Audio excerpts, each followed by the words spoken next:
Hi, I'm Kat and today I have for you a true crime case, and I will also be doing my makeup at the same time. And also, let's not forget about the word in Romanian, which is armă.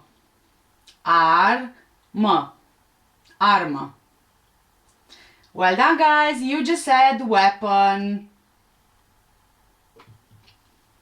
In a shocking turn of events, American school teacher Abby Zwerner met a cruel fate on January the 6th, 2023, when she was ruthlessly shot by a 6-year-old male student in her classroom at Richneck Elementary School in Newport, Virginia.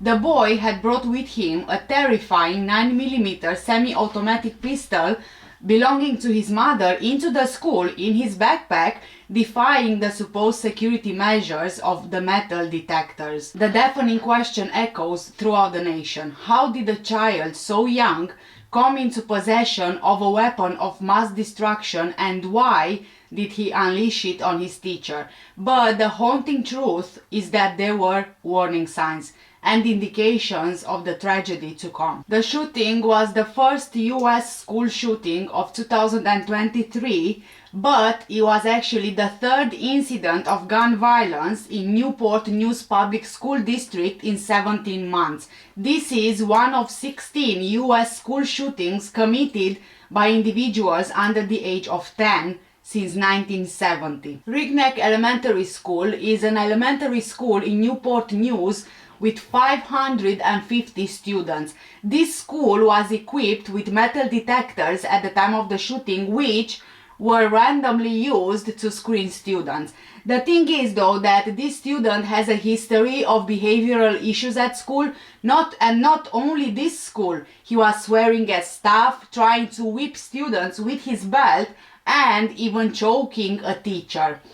In 2021, he allegedly came from behind his teacher, locked his forearms around her neck, and pulled her backward before a teaching assistant was able to pull him off of her. The teacher later said, quote, "I didn't feel safe the rest of the year because I knew if they didn't protect me when he choked me and I couldn't breathe, then they wouldn't protect me, my kids, or my colleagues if he did something not as harmful." End of quote.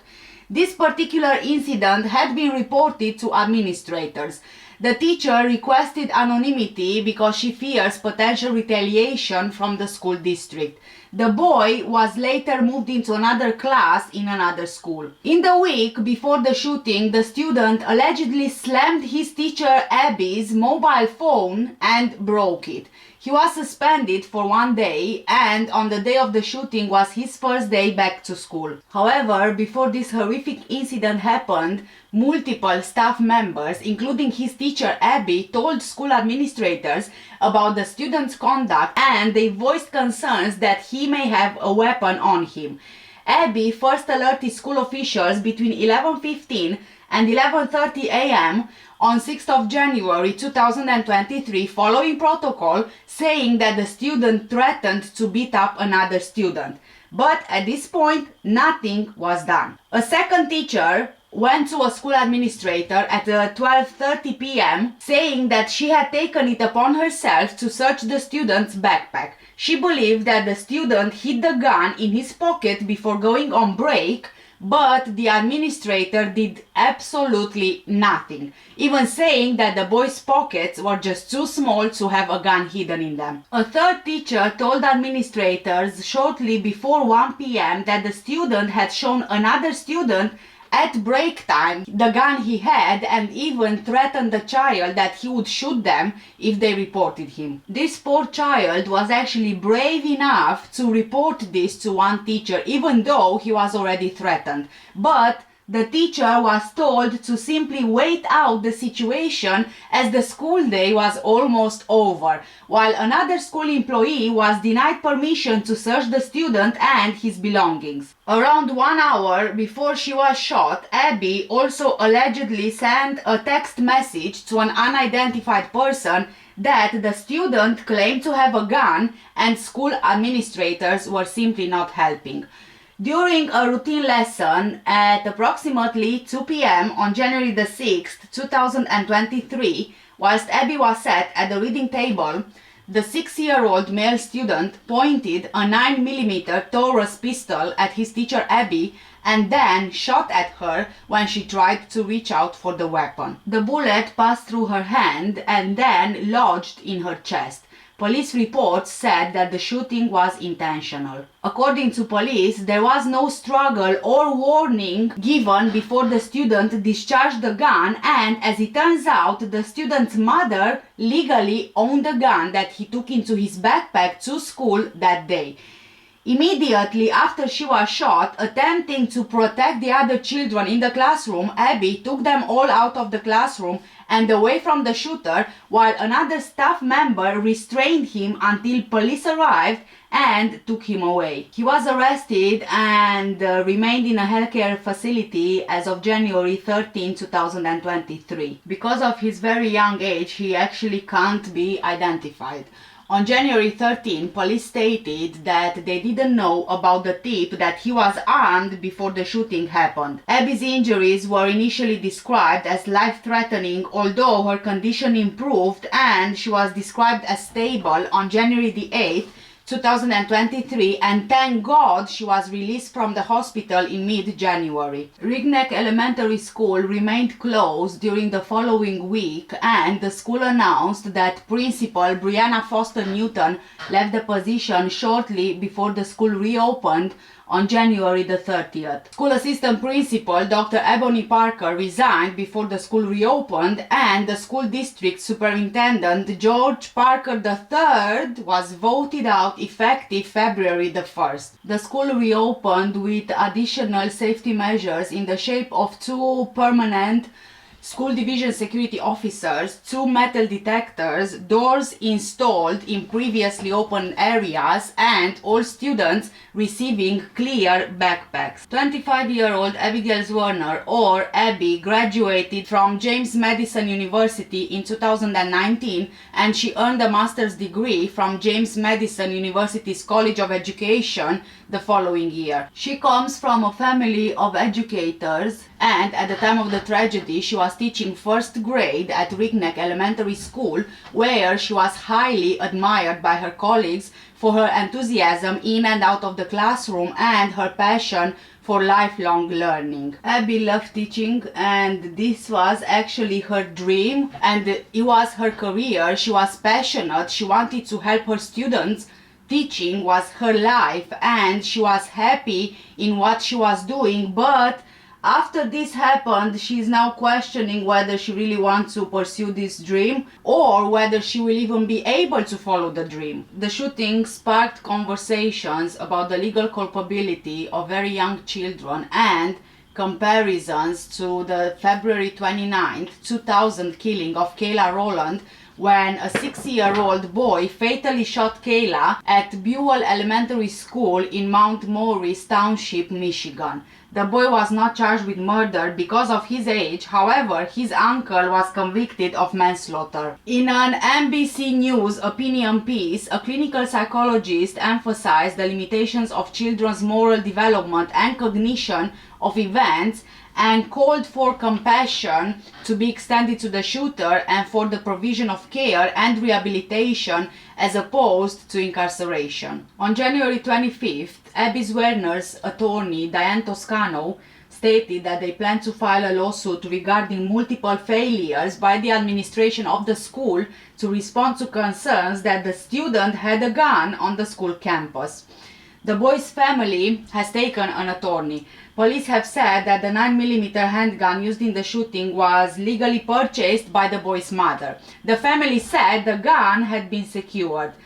Their attorney, James Ellenson, said in January that his understanding was that the gun was in the woman's closet on a shelf well over 6 feet high and had a trigger lock which required a key. The family also said that the boy has an acute disability and was under a care plan that included his mother or father attending school with him and accompanying him to class every day. The week of the shooting was the first time when neither of the parents were in class with him. I don't know what acute disability this boy has, but if one of his parents needed to be in class with him every day, then Clearly something was really going on with him. There must be a reason why one of them had to be with him and it was part of his care plan. The only thing that I can think of is of him maybe having really violent outbursts or tendencies or some kind of an antisocial behavior.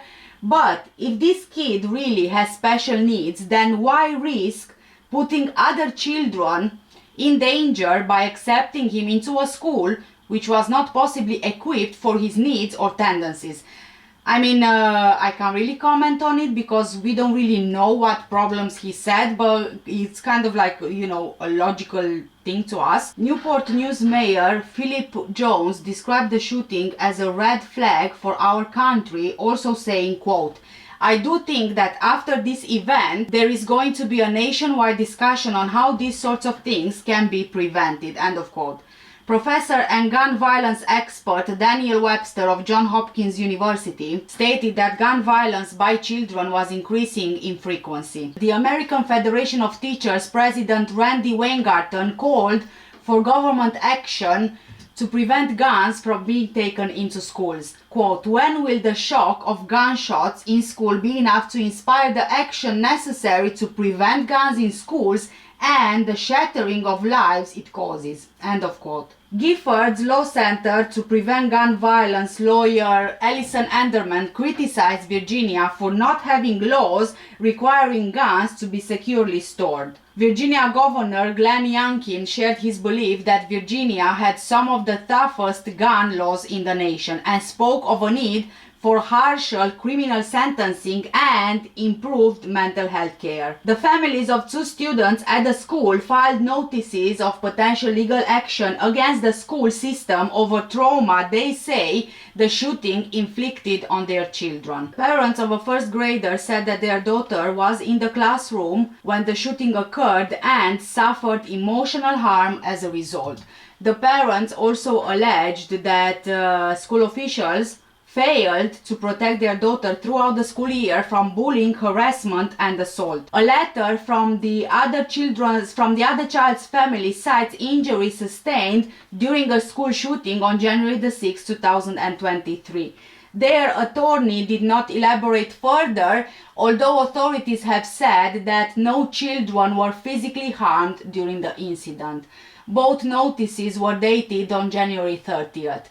One of the legal notices was filed by Mr. and Mrs. Anthony Nieves Jr. and asks the school system to preserve potential evidence, including emails regarding any student who allegedly bullied, harassed, or assaulted their daughter. Parents of the other student were not named in their attorney's letter, although the notice makes a similar request for the school system to preserve evidence. In the days after the shootings, the parents and teachers also blasted school administrators for what they called a misguided emphasis on attendance over the safety of children and staff. There's new fallout tonight from that very disturbing school shooting involving a 6-year-old who allegedly pulled the trigger on his own teacher. Brian Todd is working the story for us. Brian, give us the latest. Well, the school board meeting last night was packed beyond capacity with people filling overflow rooms. Apparently, the opportunity to channel anger toward a school board that is now under enormous pressure was a hot ticket.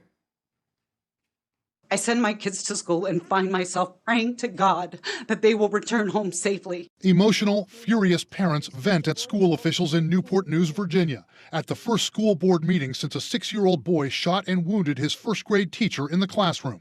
Don't want to have a family dinner where I talk about where my kids will hide in their school. One woman said her daughter was in the classroom at Richneck Elementary School when teacher Abby Zwerner was shot. She's 6. She's terrified because the person that was advocating for her got hurt. She got hurt. She blamed school officials for failing to prevent the shooting. Before the shooting, a school employee had searched the boy's backpack based on a tip, but found no gun. You guys should have been defending and protect her when she came, or whoever came and said that there was a possible weapon in that child's backpack or otherwise. Parents expressing anger that this was the third school shooting in the Newport News School District since September of 2021, with one fatality. One parent issuing a warning. Enough is enough. What will it take? I pray it is not a fourth shooting. because that blood will be on your hands. One parent said trust in Newport News school officials has been lost at all levels. Parents and teachers said in the Newport News district, many students who disrespect teachers and engage in violence face no consequences. And school officials are accused of downplaying or ignoring disciplinary incidents for favorable statistics. Ask any teacher in this school division why discipline incidents declined, and I have a feeling the response will be the same. Infraction numbers are down because incidents are not always officially reported. Some at the meeting called for Newport News School Superintendent George Parker and the entire school board to resign. School officials say they're responding to the shooting by installing metal detectors at all elementary schools in Newport News. And they're considering a rule to require students to bring only transparent backpacks to school. One school security expert calls that security theater. The number one way we find out about weapons in schools is not from a metal detector, but from a kid who comes forward and tells an adult that they trust. It's about relationships. 40-year-old Jessie Kessler, a fourth grade teacher in Colorado, told Today.com that the shooting was not surprising at all. Quote, "Every teacher in America has either been in a situation that could have ended this way or is currently in one right now." Abby's lawyer confirmed what teachers around the country already knew, that this horrific event could have been prevented had administrators taken the threats seriously. The teachers at Richneck Elementary did absolutely everything they could to alert administrators of the imminent danger, and they ignored every single one. End of quote. Jessie expressed her feelings on social media, saying that she was frustrated and didn't want Abby's story to get lost in the shuffle. She also says she doesn't believe this is the last time an act of violence by a student will happen inside the classroom. Quote, "Last week it was Abby Zwerner. Next week it could be any one of us. We all have similar stories of extreme behaviors escalating to dangerous levels while administrators ignore red flags. Behaviors like this build slowly over time and are fanned by the flames of apathy and fear. I believe that this will continue happening until there are major shifts in society and systemic changes in our public schools." End of quote. No charges have been brought against the boy's mother whose gun was used in the shooting, but police have said they are conducting an investigation. I personally think that the mother should be charged. If that gun was locked and the trigger lock needed a key, where did the boy get the key from? How? How did he know how to even unlock the gun? Did he see his parents do it and he learned how to do it himself?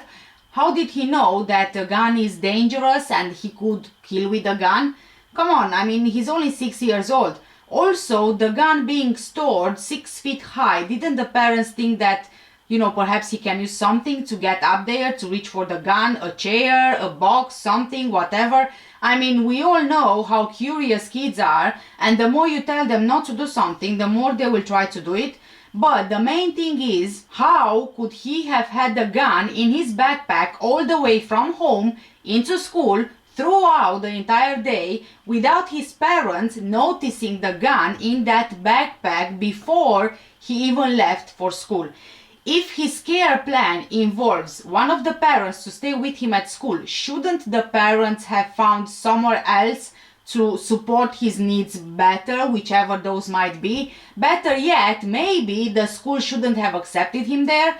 I know that we are generally talking about equality and equal opportunities and such, but if a school is not equipped to give the right support to a child, then surely another place should be looked at instead, for the child's own benefit, safety, and, proper learning, really. I'm going to say what everyone is saying. This could have been 100% prevented. Had the school listened to the first warning and followed the protocols, detain the child or evacuate the school, get the school on lockdown, whatever else necessary, Abby wouldn't have been forever injured. Yes, she did recover physically, but the trauma will forever be there. She might not even want to be a teacher anymore. And let's not forget the first graders, the other kids witnessing this, how traumatizing it was for them, and in fact it was for the whole community. Really, Abby is a hero. Although injured, she got those kids out of that classroom. She was the last one to leave. God knows what could have happened in a room full of panicked children and another kid holding a gun after Abby getting shot. And it truly, really is shocking, truly shocking. 6 years old is just unbelievable. I mean, just to think about it, my kid is 6 years old. I couldn't even imagine. I personally don't agree with guns. I think that there are other ways to defend yourself.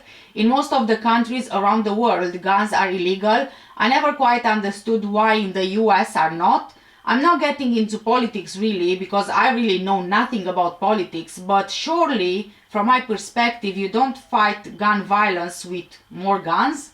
I mean, I don't know. You guys let me know what do you think in the comment section down below. Thank you so much for watching today's video. If you are interested in any of the makeup that I used for today's look, all of the products are linked in the description under the video. For now, stay safe, take care, and I will see you in the next one. Bye!